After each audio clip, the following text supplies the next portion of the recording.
Back in Gloria's home, life was different. Hard, yes, but peaceful. Addis would wash her mother's legs after a long day, saying, "Mama, these legs will soon rest. I promise you." When the girls became teenagers, each of them started looking for small ways to lessen their mother's burden. The eldest, Addis, began braiding children's hair after school. She wasn't perfect at first, but she practiced on her sisters until she became so good that neighbors started calling her. "Mommy, take," she would say, 3,000 Nigerian nairas into Gloria's hands. "It's small, but keep it."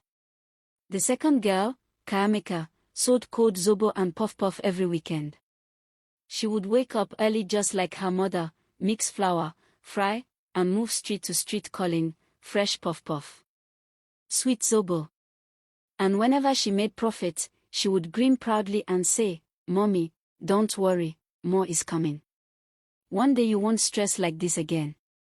The younger ones cleaned, washed, cooked, and made sure the house ran smoothly whenever their mother returned late from the market. John's second wife became pregnant again. This time, she birthed a baby boy.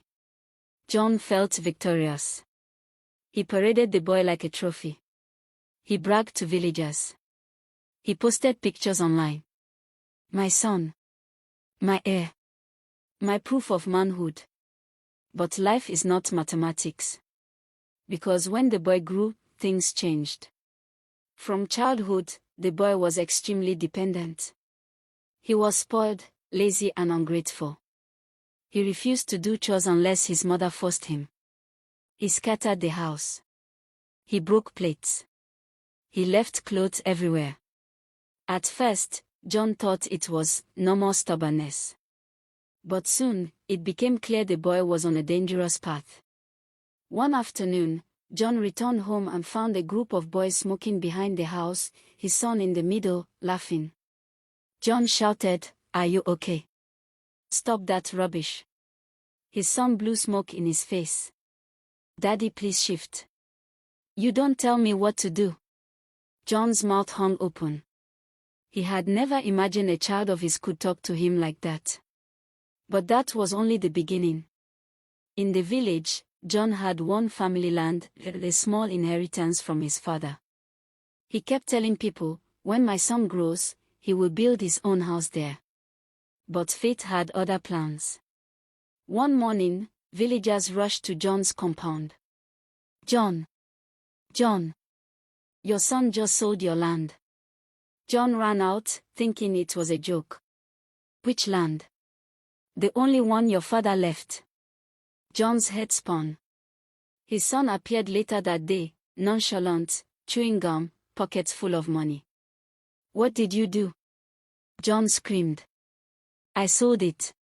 He shrugged. "I needed money." "For what?" John shouted, shaking with rage. The boy rolled his eyes. "Chill, Daddy. I'm a young man. I need to flex." John almost fainted. The villagers reported that the boy used the money to chase women. He paid for their wigs, phones, hotel rooms, and drinks. Within 3 months, the entire land money was gone. Even the women he spent on eventually blocked him because they knew he was not responsible and wouldn't want him as a husband. They just had to help him spend his land money. This was the son John abandoned 4 daughters for. This was the male child he destroyed his home to have.